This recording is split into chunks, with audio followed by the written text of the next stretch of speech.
From the National Newsroom of the Canadian Press, I'm Jason White.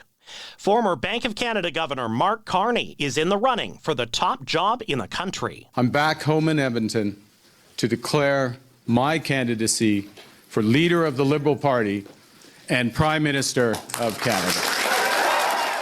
Carney becomes the first perceived frontrunner to announce his intention to lead the Liberals. Former Finance Minister Chrystia Freeland and Liberal House leader Karina Gould are both expected to launch their rival bids in the coming days. Meanwhile, Liberal MPs are starting to reveal which leadership candidates they're backing. Health Minister Mark Holland and former Cabinet Minister Randy Boissonnault are among those supporting Freeland, while Liberal MPs like Francesco Sorbara, Wayne Long, and Patrick Weiler are throwing their support behind Carney. British Columbia Premier David Eby says U.S. President-elect Donald Trump has declared an economic war with Canada. Eby says most Canadians hope Trump's threat was a passing fancy, but now they're taking the threat very seriously. It is a declaration of economic war, in my opinion.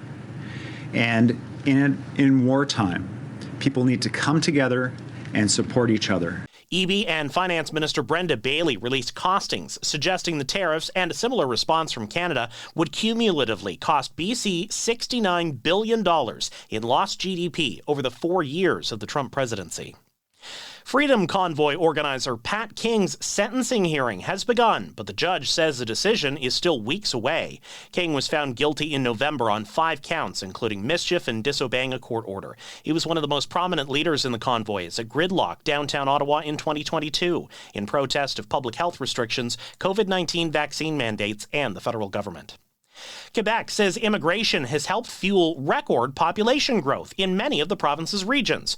Quebec Statistics Institute says non-permanent residents, like temporary workers and international students, contributed the majority of the growth.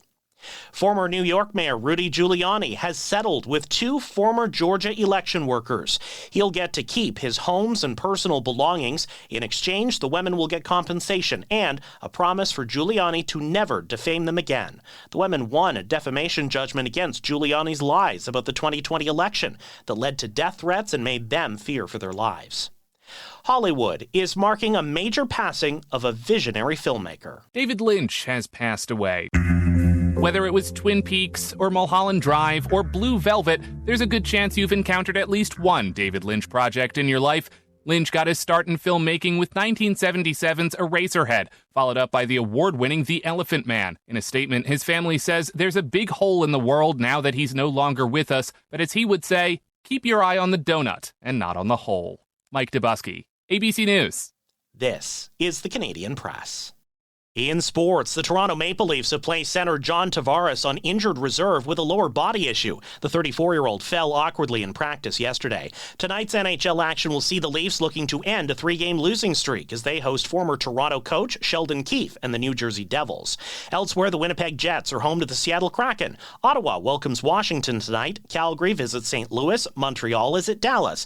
Edmonton visits Colorado, and Vancouver hosts Los Angeles. The Toronto Argonauts have signed Canadian linebacker Cameron Judge to a contract extension through the 2026 CFL season. The Argos acquired Judge Friday in a trade with Calgary. Vancouver Rise FC has signed midfielder Quinn. Quinn became the first openly transgender, non-binary athlete to win an Olympic medal in 2021 when Canada took the women's soccer gold in Tokyo. Meanwhile, Toronto FC has signed midfielder Alonso Coelho to a new contract through 2027 with a club option for 2028. From the Canadian Press, I'm Jason White. Thanks for listening. Don't forget to follow and subscribe. For more of today's top stories, visit thecanadianpressnews.ca.